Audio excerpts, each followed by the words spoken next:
You don't understand their law. The translator whispered in Ethan Cole's ear, but they've already decided your fate. The air inside the arena felt too thin, like the pressure had been dialed down just enough to make every breath deliberate, every heartbeat loud. Metal panels beneath his boots vibrated with a low hum, a frequency he felt in his ribs more than heard. And across from him stood Lyra Vena, unmoving, her silver-blue skin reflecting the cold white lights above like polished steel. Her posture perfect, regal, but her eyes flickered for just a second. Not fear, not weakness, something sharper, something controlled. Ethan flexed his fingers against the restraint cuffs, not tight enough to hurt, just enough to remind him he wasn't in control. Not here, not anymore. I told you to leave me, Lyra said quietly, her voice carrying through the chamber without effort. The translator lagged half a second, but her tone didn't need translation. Ethan exhaled through his nose, slow, steady. Yeah, well, I've never been great at following orders. A ripple moved through the gathered figures above them. Tall silhouettes layered in angular armor, their attention fixed, calculating, judging. One of them stepped forward, staff striking the floor with a soft, echoing click. The sound carried farther than it should have, like the room itself was listening. The human has witnessed the unbound form, the translator rendered flatly, stripped of whatever weight the original language carried. But Ethan could feel it anyway, the shift in the air, the way Lyra's shoulders tightened just a fraction. Then let me explain, Ethan said, louder now, forcing confidence he didn't feel. She was bleeding, her suit was damaged. I removed it to treat the injury. That's it. Silence answered him. Not disbelief, not confusion, just silence. And somehow that was worse. Lyra turned her head slightly toward him, her gaze cutting sideways. Intent does not matter, she said, softer now, almost tired. Only what was seen. Ethan swallowed, glancing around. 200 feet of polished black floor, no exits, no friendly faces, just alien eyes and a law he couldn't read. So what? That's it, he muttered. I helped someone, and now I'm on trial for it. The staff struck the ground again, sharper this time. There are two outcomes, the voice declared, the translator catching up in clipped English. Binding or erasure. Ethan let out a quiet breath that almost turned into a laugh. You've got to be kidding me, he said under his breath. But Lyra didn't laugh. She didn't move. She just stared forward. Then finally, slowly, she spoke. Do not choose me. The words were barely above a whisper, meant only for him. If you bind to me, you lose everything. Ethan frowned, turning toward her fully now. I don't even know what that means, he said. Then listen carefully, she replied, her voice steady again, the mask back in place. If you refuse, we die quickly. A pause, just long enough to matter. If you accept, you live under a law you cannot break. Ethan looked at her, really looked this time, past the alien features, past the unfamiliar color and structure, and saw the same thing he'd seen in that freezing cave hours ago. Someone who wasn't asking to be saved, but didn't want to be abandoned either. The chamber waited, the air held, and somewhere above them, unseen mechanisms shifted, counting down something he couldn't see. Ethan straightened, rolling his shoulders once, as if that alone could reset the situation. Yeah, he muttered, almost to himself, story of my life. Then he stepped forward, just one step, but it echoed louder than anything else in the room. And for the first time since he'd been dragged into that arena, Lyra's composure cracked, just enough for him to see it, just enough to know. Whatever he chose next was going to change both their lives in ways neither of them understood. The step should have felt small, but the moment Ethan Cole's boot touched the center line, the entire chamber reacted as if he had crossed something invisible and sacred. The hum beneath his feet shifted, pitch rising just enough to make his teeth ache, while thin lines of light traced outward from where he stood, forming a perfect circle around him. And Lyra Vena, she did not move at first, but her breath changed, shallow then measured, like she was forcing control back into her body. Do not do this, she said again, this time sharper, her voice cutting through the air as the translator struggled to keep pace. You do not understand what you are accepting. Ethan let out a slow breath, glancing at the glowing ring around them. Yeah, I figured that part out already, he said quietly, But I do understand one thing, I am not letting them decide you die, because I tried to help you. Above them, one of the tall figures leaned forward, the metallic fabric of its mantle catching the light. The human initiates voluntary alignment. The voice echoed, carried through hidden speakers and vibrating surfaces rather than spoken aloud. Proceed to verification.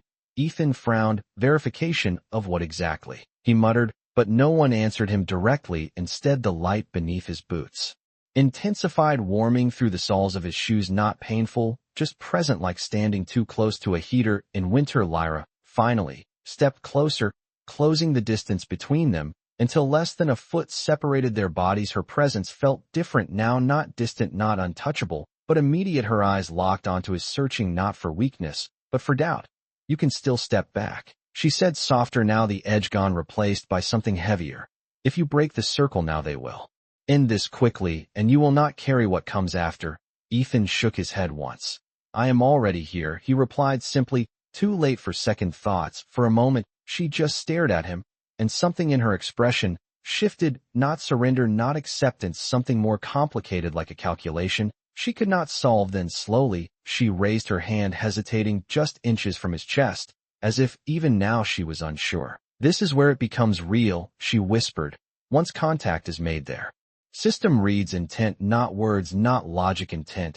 Ethan gave a faint, almost tired smile. Good, he said, because I do not have a speech prepared. And then, before his nerves could catch up with him, he reached forward, closing the distance, and placing his hand flat against the center of her chest, over the steady rhythm of her heart. The reaction was immediate. The light surged bright enough to wash the arena in white, and the low hum snapped into a clear, resonant tone that echoed like a struck bell.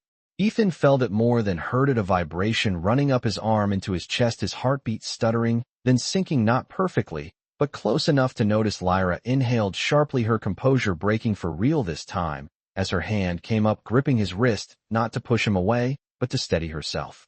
That is not possible, she breathed, the translator lagging behind, the rawness in her voice above them. The observers shifted for the first time, not silent, not indifferent. Something closer to surprise rippled through the chamber. Compatibility threshold exceeded, the unseen system announced, and Ethan blinked. Okay, that does not sound bad, right? He said under his breath, but Lyra was no longer looking at him like a problem to solve. She was looking at him like something that had just changed the rules entirely, and when she spoke again, her voice was no longer cold. You were never supposed to pass this, she said quietly, and for the first time since he met her, Ethan realized the danger was not the law that threatened them, it was what breaking it might mean for everything else. The light did not fade, it stabilized, settling into a steady glow that wrapped around Ethan Cole and Lyra Vena. Like a boundary, no one else could cross. The hum beneath them softened, but did not disappear. It lingered. Low, constant, like a second heartbeat echoing through the floor. Ethan slowly pulled his hand back, though the warmth remained in his palm, as if something invisible still connected them. Okay, he said under his breath, trying to keep his voice level. That definitely felt like something important. Lyra did not answer immediately, her gaze fixed on him in a way that was no longer guarded, but searching, deeper, more unsettled than before. Her breathing had not fully steadied, and when she finally spoke, her voice carried a quiet intensity that did not need volume. You synchronized, she said, the translator catching each word with unusual clarity. That should not be possible between species. Ethan let out a short breath that almost turned into a laugh. Yeah, well, I have been told I am full of surprises, he replied, but his eyes flicked upward to the figures watching them. Are they buying that, or are we still in trouble? Above them, movement spread through the chamber, no longer silent observation, but active response. Several of the tall figures shifted positions, their armor catching the light in sharp angles, while a deeper tone rolled through hidden systems like a signal being relayed across the structure. Biometric alignment confirmed, the disembodied voice announced. Royal Compatibility Index exceeded baseline parameters. Ethan blinked once. I am going to need that translated into something that sounds less like I just signed up for something permanent, he muttered. Lyra closed her eyes briefly, as if absorbing the weight of those words before opening them again, this time with something closer to realization than resistance. This was never about punishment, she said quietly, more to herself than to him. It was a selection protocol. Ethan turned his head toward her. What now? He asked, but she stepped closer again, not hesitating this time, her presence no longer distant but anchored beside him. My people do not bind randomly. She continued, especially not someone of my station. There was a subtle shift in her posture, not arrogance, not pride, something heavier like responsibility. They test for compatibility that cannot be forced, something instinctive, something real. Ethan frowned. And somehow, I just passed that test without even knowing I was taking it. He said. Lyra studied him for a long second, then gave the smallest nod. Yes, she answered. Simply the word carrying more weight than anything else she had said so far. Above them the chamber settled into a new kind of silence, not empty, but decisive, as if a conclusion had been reached without discussion. The same figure who had spoken before stepped forward again, the staff touching the floor with a controlled, precise sound. The trial is concluded, the voice declared. The human is no longer subject to erasure. Ethan exhaled slowly, tension he had not fully acknowledged easing from his shoulders. Good to know, he said quietly. I was not a fan of that option, but the voice did not stop there. Designation updated. It continued. The human is now under the direct protection of Lyra Vena of the high lineage. Ethan turned slightly toward her. That sounds official, he said, but Lyra did not react with relief or triumph. Instead, her expression tightened just a fraction, as if she understood something he did not. Protection, she repeated softly, then looked at him fully. Do you realize what that means? Ethan shrugged faintly. It means I am not about to get thrown out an airlock, right? He said, trying to keep it light, but Lyra shook her head once. It means you are now tied to me in ways that go beyond their law, she said.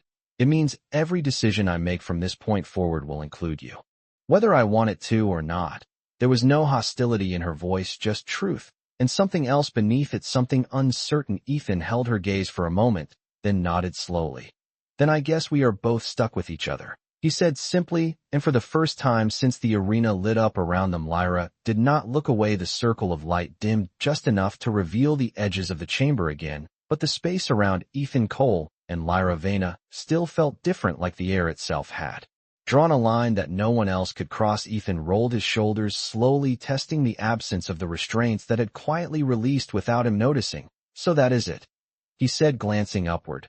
Trial over, everyone goes home. But no one moved. The figures above remained in place, watching not as judges anymore, but as witnesses, and that shift unsettled him more than the threat had. Lyra exhaled softly beside him, her posture still controlled, but no longer rigid. They are recalibrating, she said, her voice low enough that only he could hear. You changed an outcome they have relied on for generations. They will not dismiss that easily. Ethan let out a quiet breath. Great, he muttered. Love being unpredictable in front of a room full of aliens with rules I do not understand. Lyra almost reacted to that, not quite a smile, but something close enough to register before it disappeared. You should be careful with that tone, she said. They are no longer deciding if you live, they are deciding what you are worth.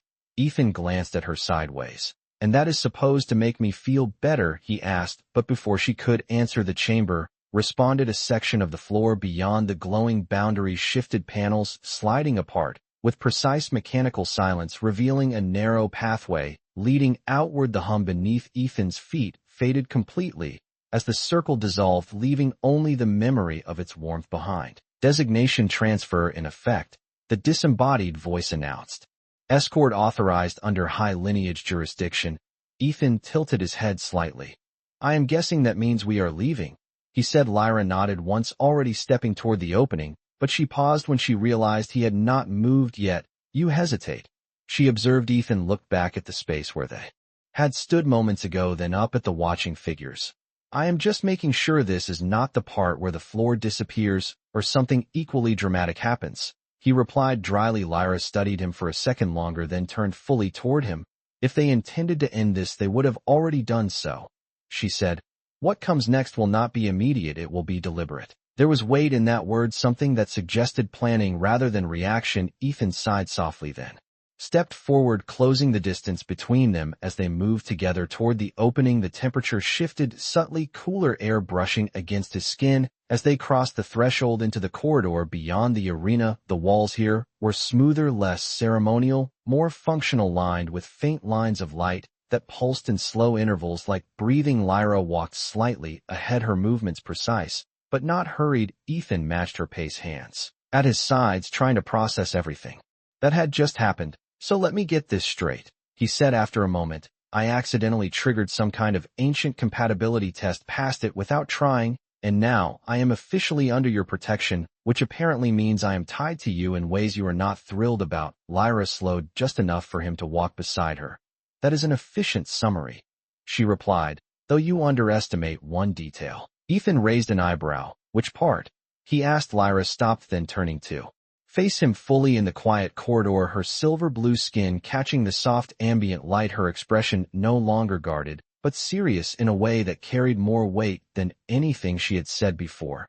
You assume I am not thrilled, she said quietly. That is not entirely accurate. Ethan blinked, once caught off guard by the shift in her tone, but before he could respond, a distant sound echoed through the corridor, not loud, not threatening, just enough to signal movement beyond their immediate path. Lyra's gaze flicked toward it, then back to him, her posture tightening slightly.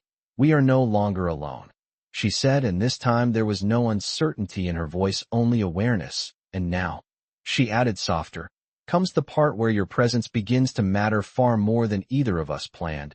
The corridor seemed to stretch longer than it should have.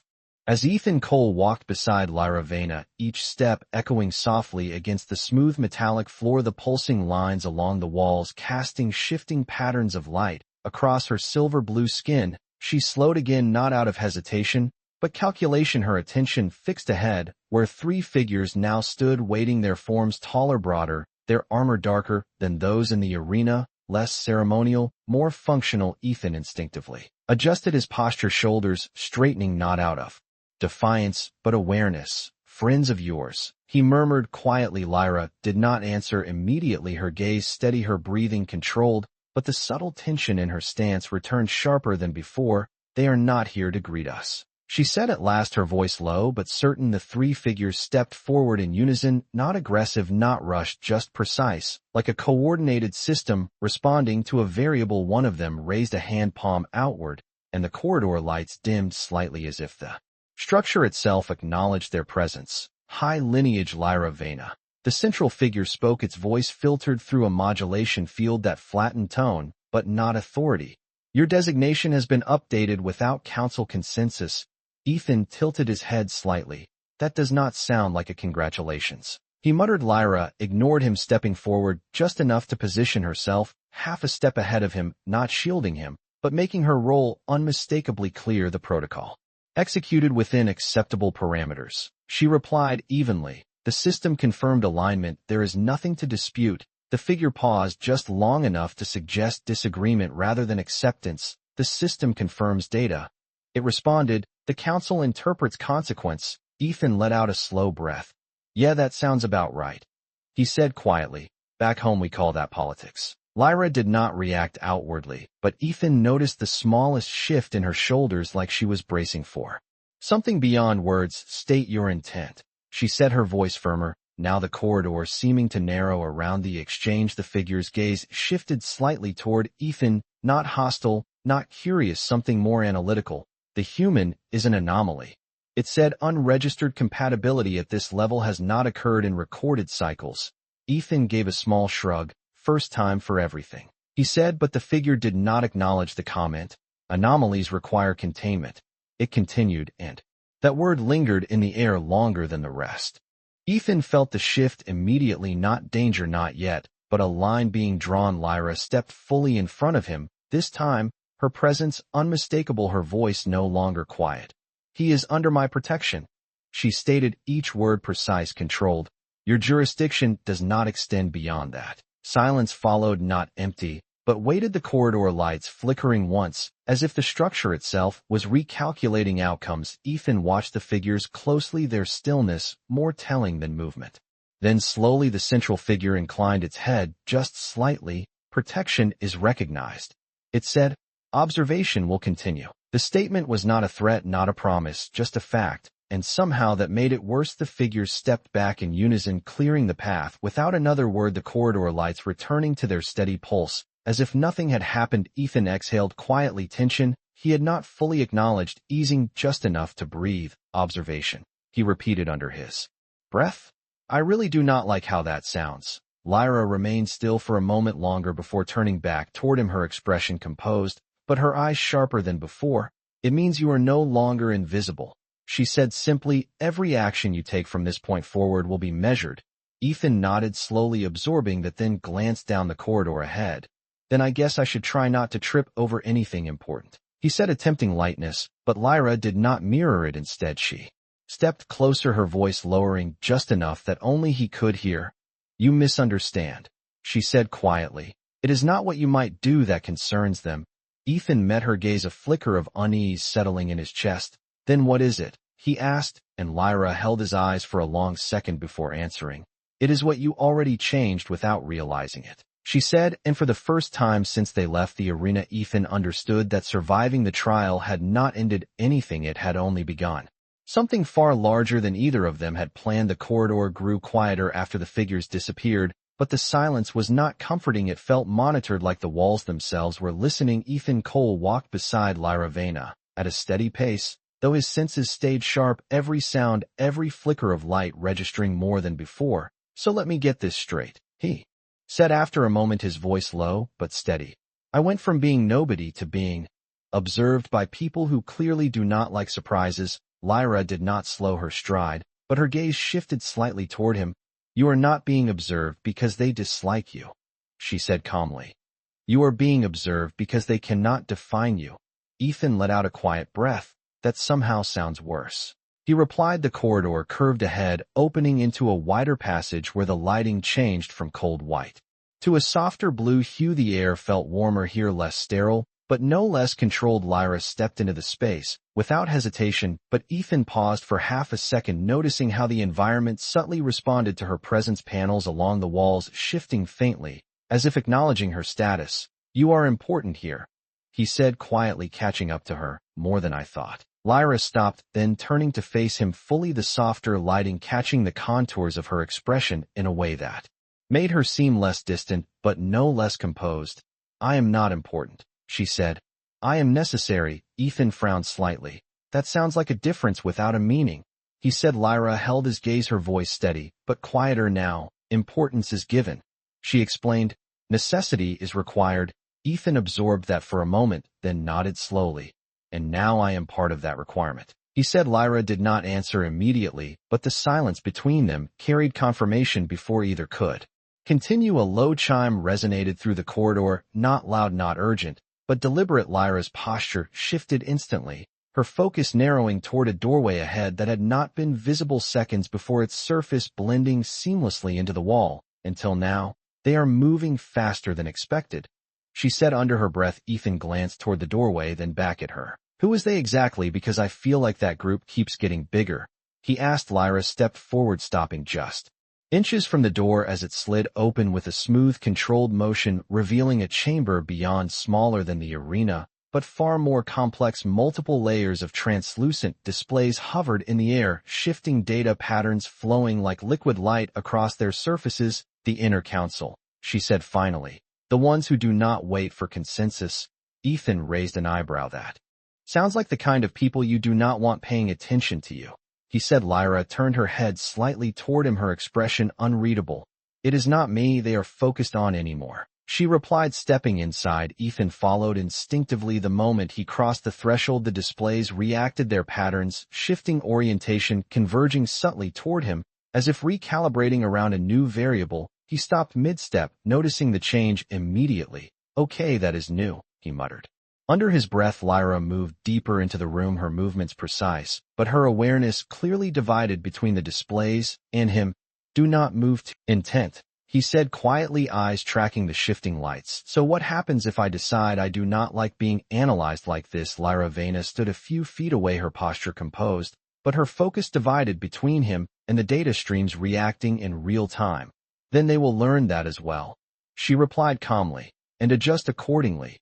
Ethan let out a soft breath. That is not reassuring, he muttered. One of the larger displays pulsed brighter, isolating a pattern that flickered in uneven intervals, unlike the smooth flowing data around it. Lyra's gaze snapped to it immediately, her expression tightening just enough to notice. That is not right, she said under her breath, stepping closer to the projection. Ethan followed, instinctively stopping beside her. As the light shifted again, the pattern stabilizing into something more defined, more structured. What am I looking at? He asked. Lyra did not answer immediately, her eyes scanning the display with a precision that suggested familiarity and concern at the same time. They are not just mapping you anymore, she said slowly. They are testing response variants. Ethan frowned slightly. In English, please, he said. Lyra glanced at him briefly. They are changing variables around you to see how your intent shifts under pressure, she explained. Ethan went still for half a second, processing that. So they are basically pushing buttons to see how I react, he said. Lyra gave a small nod. Yes.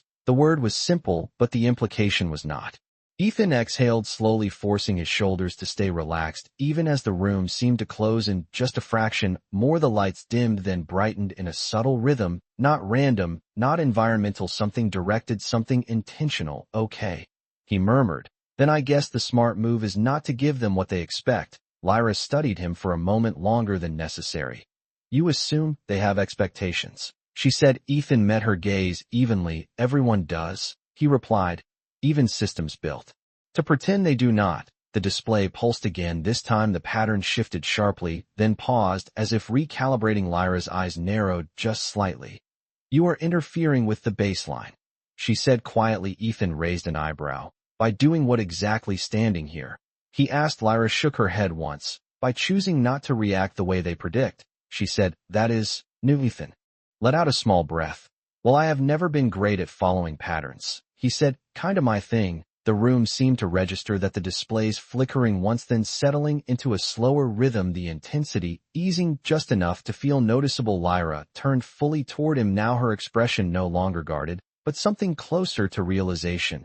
They cannot stabilize your profile, she said softly. Every time they adjust, you do not follow the expected outcome. Ethan shrugged lightly, though his eyes stayed sharp. That sounds like their problem, he replied.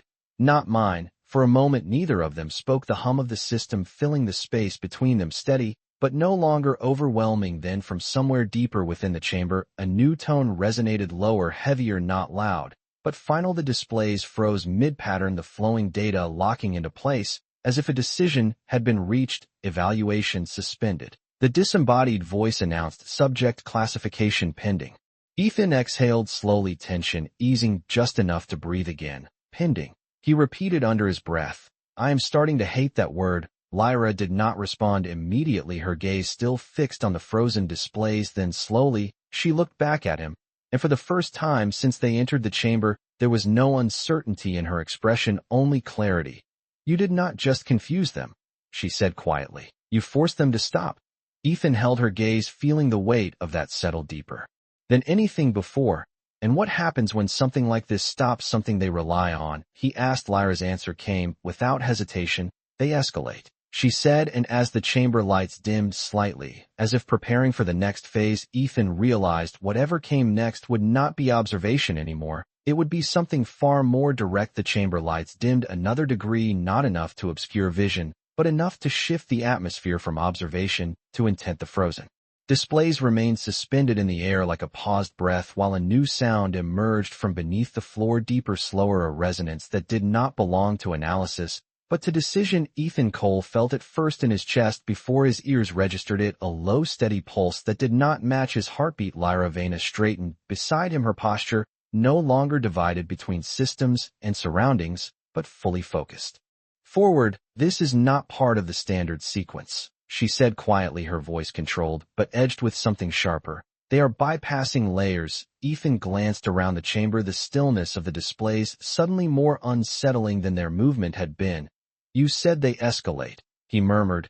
I am guessing this is what that looks like. Lyra did not answer immediately. Instead, she stepped slightly closer to him, not enough to draw attention, but enough to make her position clear. Stay where you are, she said softly. Do not react unless I tell you to.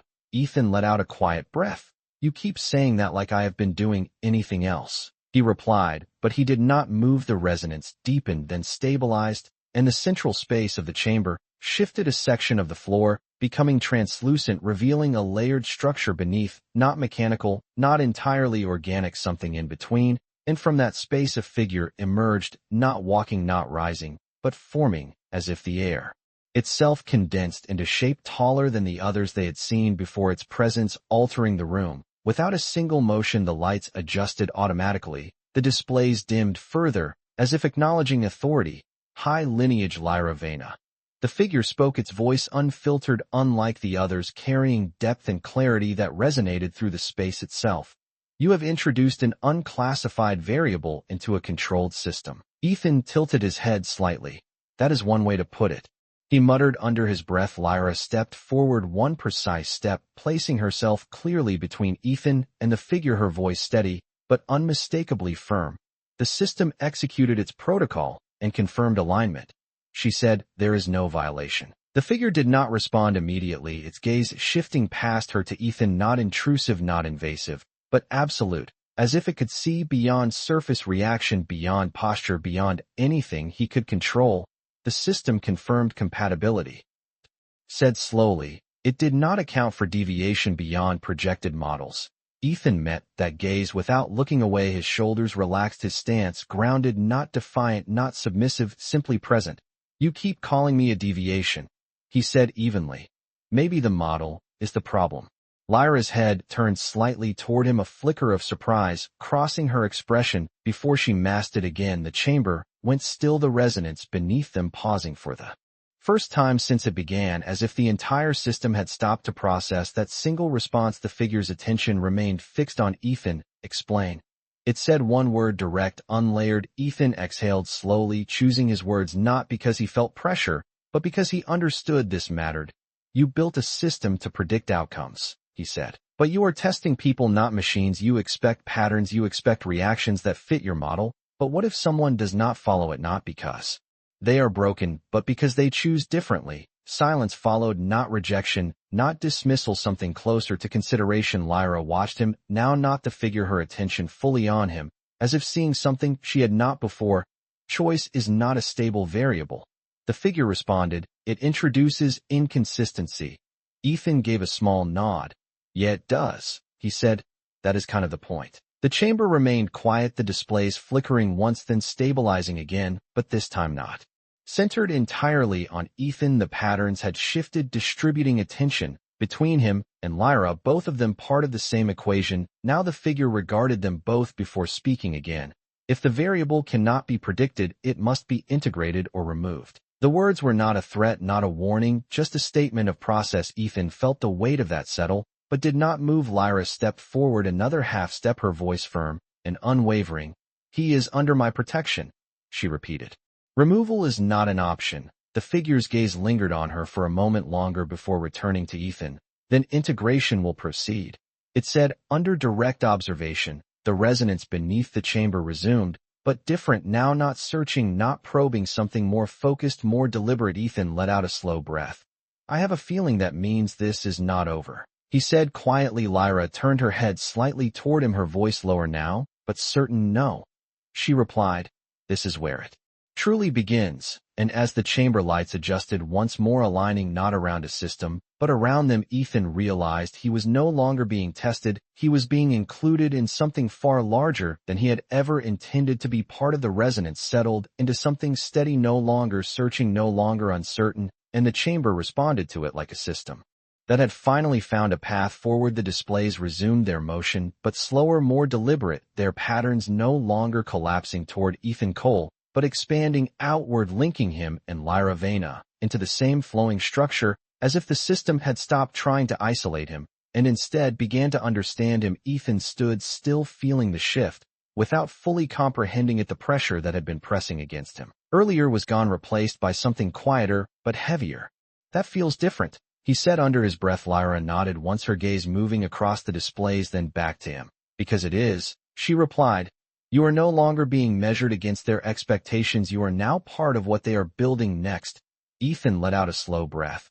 "I am not sure I signed up for that," he said. Lyra's expression softened just slightly, not uncertainty, not doubt, something closer to recognition. "You did not sign up for any of this," she said. "That is why it matters." The central figure remained present, but its posture had changed, no longer assessing, no longer questioning, simply observing, as if the decision had already been made. "Integration acknowledged," it said. "Joint variable established." Ethan glanced toward it. "Joint variable," he repeated. "That sounds like we just got turned into a single problem they have to solve." Lyra looked at him fully, now her voice steady but carrying a depth that had not been there before. "Not a problem," she said. Possibility, the word lingered between them longer than expected, and for a moment the chamber seemed to quiet in response, the displays shifting again, forming new patterns that extended beyond the room itself, projections of pathways of outcomes, branching in directions Ethan could not begin to interpret, but he could feel the difference. This was no longer about survival or judgment, it was about consequence. So what happens now? He asked finally. Lyra followed his gaze toward the projections, then back to him. Now they watch how we choose, she said. Ethan raised an eyebrow. We. He repeated. Lyra did not look away. You are tied to me by their law and now by something they cannot define, she said. From this point forward there is no separating the outcomes. Ethan considered that for a moment, then gave a small nod. Then I guess we should try not to break the universe, he said quietly. Lyra's lips almost curved, not quite a smile, but close enough to feel real. That would be ideal, she replied. The central figure's voice returned one final time, not loud, not commanding, but definitive. Observation will continue beyond this chamber, it said. The variable will be tested in uncontrolled environments. Ethan exhaled softly. Uncontrolled, he muttered. That sounds like things are about to get complicated. Lyra stepped closer, now no hesitation, no distance between them, her presence no longer guarded but aligned. They always were, she said. We just see it clearly now. The chamber lights began to dim, not as a warning, but as a transition, the displays fading one by one until only the soft ambient glow remained, outlining the path ahead. The doorway they had entered through reopened silently, as if inviting them forward. Ethan glanced at it, then back at Lyra. So we walk out of here, and everything just continues, he said. Lyra shook her head. Once, nothing continues the same way, she said. Not after this. Ethan held her gaze for a moment longer, then nodded slowly, accepting that without fully understanding it. And together, they stepped toward the exit, not as prisoner and protector, not as anomaly and observer, but as something new, something neither system nor law had prepared for. And as they crossed the threshold, the chamber behind them fell completely silent, leaving only one truth echoing in the space they left behind. He had not meant to change anything, he had only chosen to help, and somehow that had been enough to rewrite the rules.